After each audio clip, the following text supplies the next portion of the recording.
Hey, it's David Hill here, and man, I'm excited to take you into this time management course, a little short course, as a matter of fact. And I call it, because when we say time management, man, that sounds kind of boring, right? Because the reality is you can't really manage time. Just time is just something that's there. It's the one thing that makes us all equal.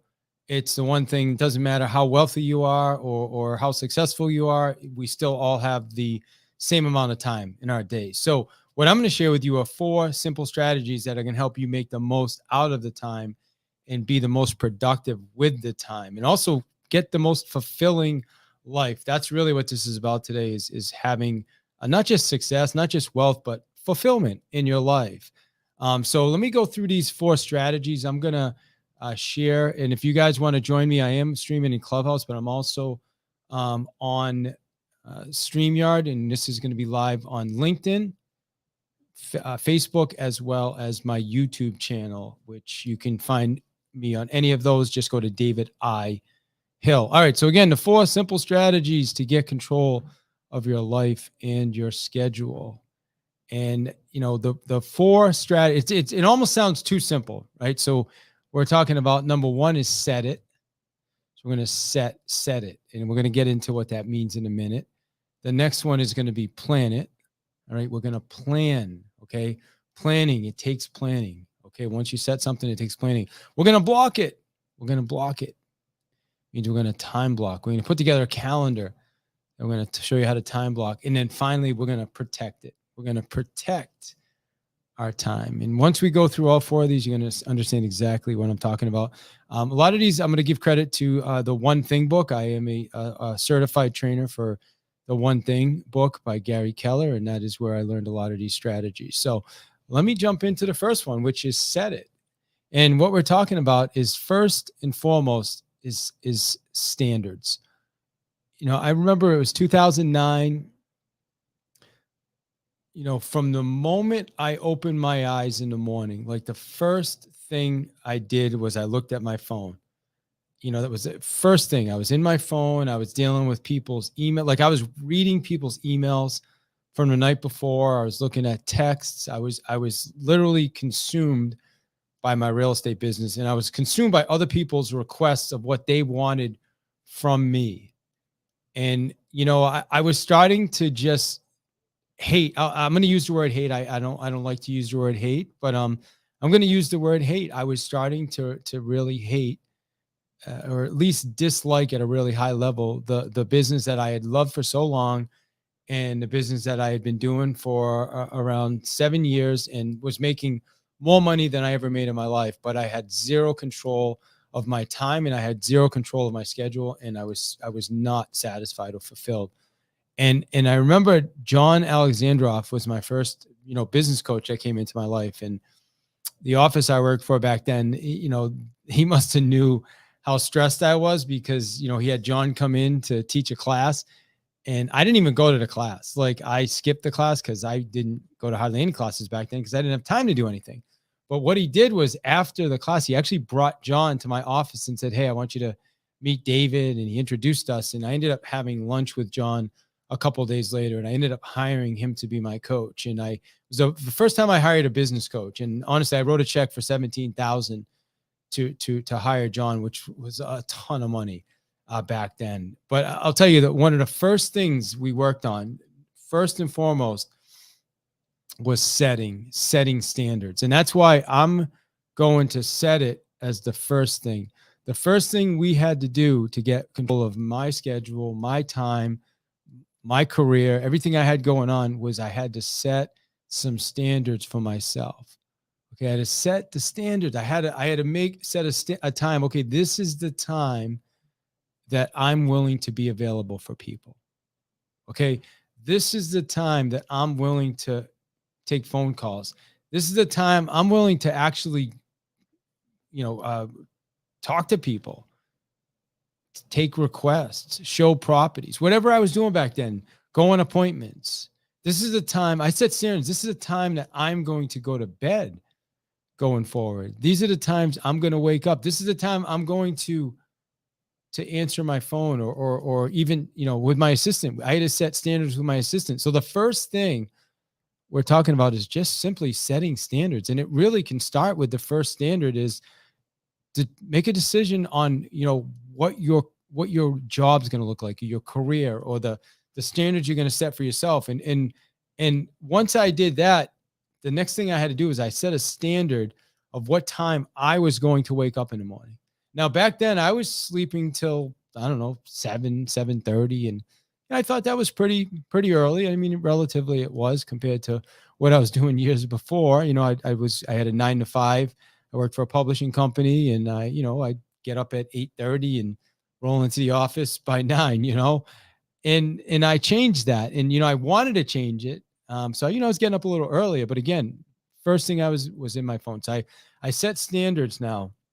I was not checking my messages, but the one of the most important was the time I was going to wake up. So back then, I wanted to get up earlier. It was a little bit of a struggle, which I'm going to get into in a minute.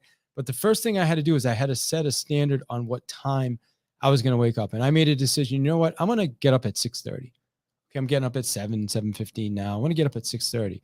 So I set that standard, and that was the time I was going to get up. And I remember, about 3 years ago, I had Mel Robbins on my podcast, and Mel wrote the book, The 5-Second Rule. Phenomenal, unbelievable book. I would encourage everybody to get a copy of that book. And one of the things she said to me, and as a matter of fact, you can, if you Google David Hill, Mel Robbins, you can listen to the interview. It's fantastic. She goes deep on some stuff and just shares some of her challenges. But one of the things she said to me that always stuck with me is she talked about the time we wake up, and she talked about the alarm clock, and she talked about that snooze button.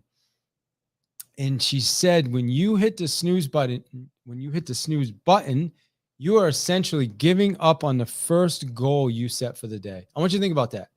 When you hit the snooze button, you're just saying to yourself, the goal I set last night was not important. And you're giving, and I swear, once I heard her say that, it was a game changer for me, because I would hit the snooze.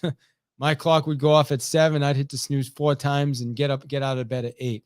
Once I heard her say that, I made a decision. I set a standard to never give up on my goal again. Like, think about that. That's how I'm starting my day. The first goal of the day, simply get up, and I'm already failing myself. So I made a decision never to hit the snooze button again. So here's the thing, though. There's going to be some nights I'm tired. There's going to be some nights I go to bed later than expected. So what do? Is I set it up. I have multiple alarms. So my normal alarm goes off at 4:45. That's the time I get up 9 out of 10 times. However, there are other times, maybe I got in late. Maybe my wife and I had date night. Something happened where, I'm getting in at midnight. Now it's probably not the smartest thing for me to do. Get up at 4:45. So I have an alarm for 6 a.m. So I set the alarm for 6 a.m. instead of setting the alarm for 4:45 and then hitting the snooze button 5 times and then feeling like I'm a straight loser. And I'm just being honest. That's how I feel. And when I do that, it permeates into all the other areas of my day. It affects my gym, and it affects my meditation. It affects everything. So the first step is set it, and we're talking about standards. All right. The next one is going to be plan it. So I already talked about the wake up time. But now here's the thing when it comes to wake up time. See, I struggled with this. I struggled with this for a while because I was like, I'm going to start getting up earlier and I'm just going to do it. And I'd put it in, I'd set my alarm for an earlier time. But then what I do? I'd hit the snooze button and I'd be like, this just doesn't make sense. I don't understand why. I want to get up earlier, but yet I'm hitting the snooze button. And what ended up happening is I started to realize something about myself. And this is when I became a one thing trainer. If you haven't read Gary Keller's book, The One Thing, I would encourage you to pick up the book. But one of the things, the main premise, not one of the things, probably the one most important thing they talk about in the book is the domino run, the domino, and how one domino can knock down another domino, which can knock down another domino, which can knock down another domino. And then the better we line up the dominoes, the more effective we can be in certain areas. And I was so struggling. Like I was getting frustrated with myself. Like, I'm setting my clock earlier, but I'm not getting up. I'm Or if I did get up, I'd be so tired that I just was like groggy and it was just not productive. So what I did was I started looking at all the dominoes. And what I realized was in order for me to get up earlier and try, hey, maybe some of you are way smarter than me, but for me, I realized in order for me to get up earlier, I had to start going to bed earlier. So I said, okay, that makes tons of sense. If I go to bed earlier, then that'll work. But what ended up happening is, I'd go in my room to go to bed, but I wouldn't be tired. I'd lay in bed for an hour, hour and a half, and then finally fall asleep. So what I did was I had to look at the dominoes again, and I realized, okay, in order for me to go to bed earlier, I would have to eat dinner earlier, because at the time we were actually eating dinner at around 7:00, 7:30 at night. So we had to change our dinner time. But then the other thing we found, but still that didn't work. And then I realized, holy cow, the kids, my daughter, Samara, she's staying up late. So we had to get her settled down earlier. So we had to start settling her down at an earlier time as well, which obviously played in. And then that didn't work fully. What I realized I needed another domino is I had to stop drinking caffeinated beverages before 3 p.m. I had to give up the iced coffee, because what was happening is not only was I not winding down, but I'd go in bed and I'd still be a little wired from the caffeine I was drinking. I was drinking iced coffees like all day. So once I started really looking in putting these dominoes in place, I realized all the things I had to do in order for me to get up earlier. And yeah, was it easy? No, it wasn't easy out of the gate, but over time, everything worked out. Okay, we got our daughter Samara was winding down a bit easier, right? She was a baby back then. We got, we were eating dinner earlier, so it was easier for everybody. I'd stopped drinking caffeine after 3 p.m. So by 9:30, 10, I was tired. I was ready for bed. The alarm clock went off in the morning. I was able to just get up. Okay, here's a pro tip, by the way. This is a pro tip from my friend Jarek Robbins. See this Hydro Flask water bottle I'm holding up. Keep one of those right next to your nightstand. So the first thing you do when you wake up in the morning is take a nice chug. I'll tell you, I'm going to take a chug right now. All you need to do is take a nice chug just like that, and it will wake you right up. I promise you, it's like magic. It energizes your body. And the reason I use the Hydro Flask is I want it nice and cold. Okay, there's other brands you can use. That's the one I have. I want my water nice and cold. So I fill it up right before I go to bed.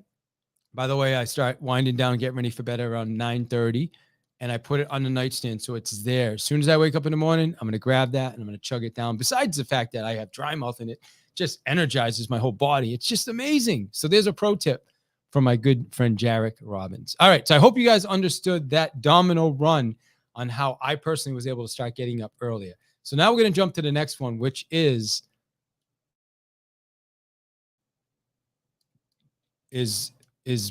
block it. Okay, we're talking about blocking it now. So when I talk about blocking it, what I'm referring to is my calendar system. Do you notice I said calendar system? I didn't just say calendar. Calendar system. See, that's the thing. So for me, I do both electronic and I do paper. I do them both. Because for me, what I want to do is I want to have it in my electronic calendar so that it's there and it's always recurring. But then every morning, I pull it into my paper calendar. This is part of my morning routine. It's part of the routine I do every single morning, where it helps me focus. Not only do I get to focus on my day, but I get to create intentionality around my day. So what I do is I have everything I use Google. I use the Google Calendar, which is super easy. And I create recurring events. That's what I'm doing, creating recurring events. But then every morning before that, right now I use the Bouchard Daily Planner, which I love. I've been using it for around 2 years. Absolutely love it, because what I have to do is I have to take all my appointments for the day, and I move them from the electronic calendar onto the Bouchard planner. And then I create intention on each, like, what do I want from each appointment? What do I want to bring to the table with each appointment? And now I'm so focused on my day, and there's so much clarity around that. The other thing I want you to think about is I want you to determine now as you're building out your calendar. And in a minute, I'm gonna share some things on how to prioritize the calendar. But what I'm gonna encourage you to do is I want you to think about your time blocks. When you think about blocking, this is time blocking. Again, another strategy from Gary Keller's book, The One Thing. You have different time blocks. You have like one time blocks, like it's a thing that it's like a one-off. For instance, we had an event. A couple weeks ago, I was meeting this guy for he had a 3-hour thing, workshop he was doing. So that was a one-time event. I knew about it about a month and a half ago. I added it to my calendar right away. I was able to add that so that I didn't have, so as I was looking at my calendar, and I also set reminders. So I had a 30-day reminder. I had a 3-week reminder. So I set reminders along the way that would continue to remind me, because remember, I may not see it as I'm logging in every day. Okay. So I know the difference between a one-time event versus a recurring regular event, which the regular event you set up in Google as a recurring. You want to use recurring so you don't have to think about it. Like for me, I don't want to have to think about things. I want to just be able to log in the morning and it tells me exactly what's next. So let me share now a few of the things that are on my priority list. This is my priority list. Okay. So here are the things that need to go on your blocked calendar. All right. Number one. Okay. And you can choose if maybe you want to put your vacations first. That's up to you. Okay. Vacations are either one or two. All right. So I do 2 vacations every year. I want to get those on my calendar. Okay. The only exception to that is, like for instance, the real estate company I'm at, every company I've only been at 2, but the 2 companies I've had, annual events. So I would put my annual events on the calendar first, and then I could book my vacations around that, because I can't change the annual events, right? Like those events are going to happen. And if I want to go, I can't just call and say, hey, excuse me, Glenn, but yeah, I've got vacation planned during your summit. So no, it doesn't work like that. So I need to try to plan around that, right? Same thing. So now the second thing that's going on my list is going to be my personal vacations. Okay. I know the major events when they're happening. So now I can plan my vacations. The next thing I want to plan is strategic thought time. This is something I learned from being in Gary's mastermind. And this is a time block that I have every Sunday at 4 p.m. Eastern. I take about 45 minutes and I just think about my goals. I just spend time with myself. I go into my journal. I go into my planner, and it's just thought time. It's just time I have with myself. Sometimes I grab a cigar. Most times if I'm not training for a race, I'll grab a cigar, and that'll be my time to just sit back, relax, and just think about what's happening and my goals and where I am in life and our financial situation and everything. That's my thought time. And I love that time. And that time needs to be on your calendar as well. The next thing, lead generation. Listen, you have to have lead generation time. All right. Well, I guess it depends on where you are in your business. Maybe you're in a business now where other people are lead generating for you. That's fine. Okay. But if you're in the business still and you're still making calls, or you're still engaging with people, and you want to set that lead generation time, it's super, super critical. The other thing that's going to go in the calendar is lead follow-up. So as I'm doing lead generation, I need follow-up. All right. So that could be following up. It could be doing direct messages on LinkedIn or Facebook or whatever. It could be making phone calls. It could be sending emails to people. It could be doing some social media, stalking, right? And figuring out what they're up to and sending them a DM. It is all ways to do follow-up. It could be following up on all the leads that didn't convert yet. You need to get the follow-up in your calendar. Then what I do is I like my business appointments to happen in the afternoon. So that's how I structure my calendar. Okay. I go from lead generation first. I want to do the hardest things first, because the hardest things are the ones, if you don't get them done in the morning, they typically won't get done. There's a really good book. I can't remember the author, but it's called Eat That Frog. And essentially the essence is get the hard things done first, the yucky things.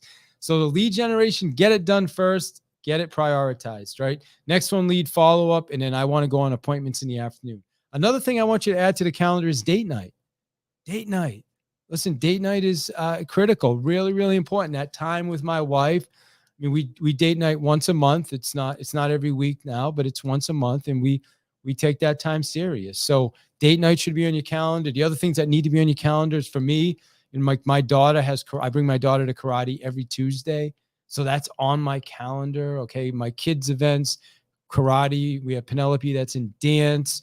I coach the softball team during the school year. So that's going to be in my calendar. That's under hobbies, different things I do. I spending time with my friends. All that stuff is in the calendar. So I'm not forgetting about this stuff. I'm not missing this stuff because there's an old law that I like to live by. And the reason I live by it is mostly because of pain. That old, if it's not in your calendar, you guys can finish the sentence, right? If it's not in your calendar, it doesn't exist. That's what I'm talking about right now. Making sure everything is in the calendar. And let me go to the final one now, which we're jumping to is going to be protected. And when I'm talking about protecting it, what I'm referring to now is building a bunker. And again, this is from the One Thing certification, which I am certified, by the way, to teach the one thing, building a bunker. So what does that mean? It means you're setting yourself up to be successful. I'm storing provisions. Okay. So I'm setting up my office. Okay. With water. I've got my water here. I've got my coffee up here. I've got snacks. I've got everything I need to be successful right here. So I don't have to leave. I don't have to stop. I don't have to go anywhere else. I can bunker myself in and get my priority work done, which is going to be the top 20% things I talked about on the calendar as I shared my calendar earlier. Okay, the next thing you're going to do is sweep for minds. What does this mean? It means I'm looking for distractions. I'm turning off the notifications on this thing. I'm not going to be on a browser with Facebook open or LinkedIn open. I'm just doing my priority work. If I'm in the middle of writing, then I'm shutting off all electronics and I'm going over to my other desk over there and I'm just going to write. I'm going to protect myself. I'm going to let my wife know what I'm up to, right? I'm going to use a different computer if needed. Those are the types of things I'm doing. I don't want any distractions. Okay. And sometimes my kids will run up here, which is cool. It's summertime. So I can live with that every once in a while. Okay. But for the most part, I want to cut all distractions. And that's what they're talking about when they say sweep for minds. The next one is going to be enlisting support. I'm looking for support. My wife is super supportive. She will support me. Okay. I remember going years back, we had times where, both of us got frustrated because I would be doing my thing and she would, my wife's super social and she would want to just chat, come chat with me and chat it up. And I'm like, hon, I'm working. Like, she's like, well, I know, but see, she didn't understand how important that was to me. So I had to have that conversation with her and explain to her how, man, this is my time block time. So I love you, hon, but outside of, let me get through this time. And then after 12 o'clock, yeah, let's do it. Let's grab lunch. Let's do something. And then she started to understand me and how I operate and how I work. And she appreciates it now. I have to let my assistant know. I have to enlist my assistant in this as well. So she knows the expectations. She sometimes helps keep me accountable. I have to share my expectations with my clients, my sellers.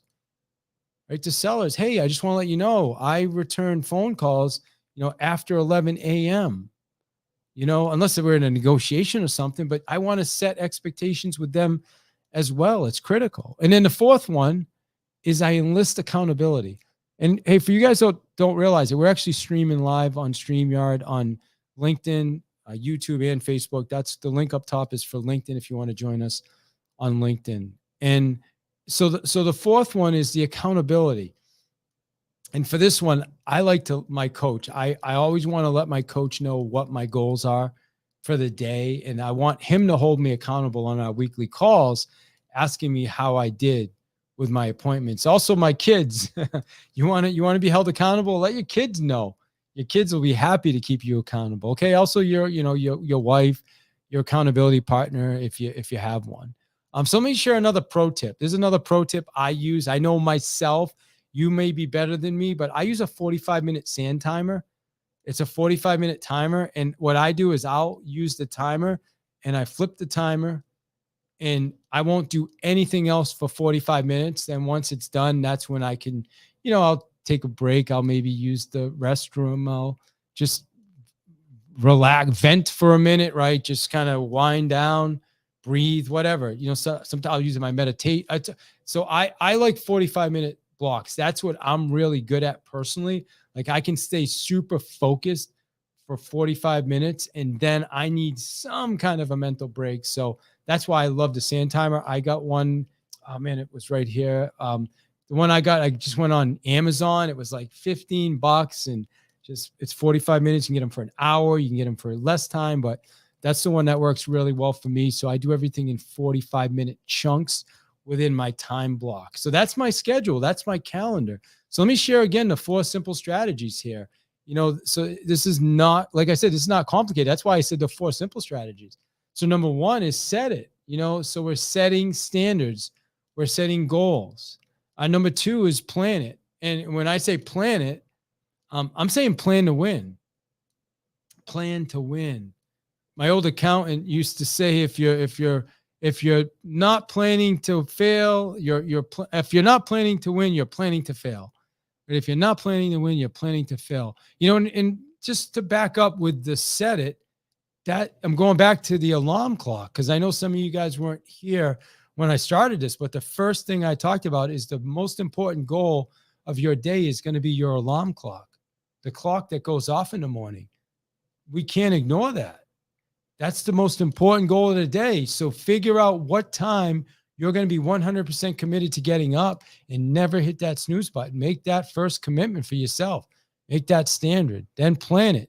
Figure out how you're going to do that. Like I shared with you how, I had to stop drinking coffee after 3 p.m. I had to start eating dinner early with the kids, getting the kids winded down earlier with my wife. We'd had to get them in bed earlier. I'd have to be in bed early, but I had to line up all those dominoes in order for me to start getting up earlier. Because if I just said, I'm going to get up earlier, but yet, I'm caffeinated at 10 p.m. The kids are still running around the house. We didn't eat dinner till, 6, 7 p.m. It's going to be really hard for me to get up in the morning. So I had to plan that out. The next one is block it. So again, everything is in my calendar. Everything's in my electronic calendar. And then it goes every morning from my electronic calendar to my paper planner calendar. And then finally, number 4 is protect it. I had to learn to protect it. And I need to recruit others to help me protect it. And those are the 4 strategies. Those are the 4 strategies that I wanted to share with you today. And if anybody's interested, I coach and I train. So if you're interested in discussing what that looks like, I have a 15-minute strategy session that I do.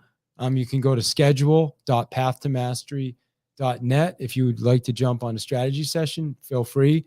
That's the link, schedule.pathtomastery.net. If you're interested in exploring what it would look like to coach with us, or even some of our training. I do different training. I've got a sales execution workshop coming up in the next month. Just a lot of really good things happening. So I just want to say first, I appreciate you being here. I appreciate your time. I'm going to see if we have any questions. I have about another 10 minutes. So do we have any questions from anybody? We've got, looks like we had a couple people here on LinkedIn Live. If you have any questions, you can type them in the chat, or on Clubhouse, same thing. Looks like we've got some people on Clubhouse. We had about 30 people through here. So do you want to either type in the chat if you have a question, or if you want to raise your hand and come up and ask me the question, feel free. So let's see. Do we have any questions? All right, I'll give it a few seconds. Doesn't look like we have any questions on Clubhouse. And let me look at the chat. Okay, I'm not seeing anything in the chat here. So, well, listen, that said then, I think I'll wrap with that. And just again, I want to really quickly go through the 4. Is number 1, set it. We're talking about standards and goals. Number 2, plan it. All right, I want you to plan to win. I want you to plan out your whole day, your whole schedule. Use the domino run that Gary Keller talks about. Okay, set those dominoes up the right way. If you want to wake up at a certain time every morning, it actually starts the day before. Remember that. I want you to block it. Okay, I want you to block it. I want you to create a calendar. Everything's in your calendar. Okay, everything you're planning. You're set. You know the annual events you're going to do. Your personal vacations. You have your kids' events in there. Everything is in there. Your lead generation, your your thought time. I need you to block it in the calendar. And then finally, protect it. We have to protect it. We have to enlist support. We have to recruit support. We have to build a bunker and protect it. So that's what we have today. I want to say I appreciate you guys being here. This was recorded. It's a live stream. Don't mind a few of the glitches, I guess, on the actual PowerPoint. But I'm hoping this was valuable for you. And if you need anything from me, message me. Or again, if you'd like to explore a 15-minute strategy session and like what a coaching relationship with me would look like, jump on that call. Just go to schedule.pathtomastery.net. You'll fill out, there's a few questions you'll answer, and then we can jump on a call and we can explore what your goals are and see if there's an opportunity for us to work together. So that said, I just want to say I appreciate you. Let me look one last time, see if we have any questions. It does not look like we do. So that said, I want to say thank you for your time. And if you need anything, schedule.pathtomastery.net or send me a direct message. I'd love to connect with you. Thanks. All right. Appreciate you. Thank you.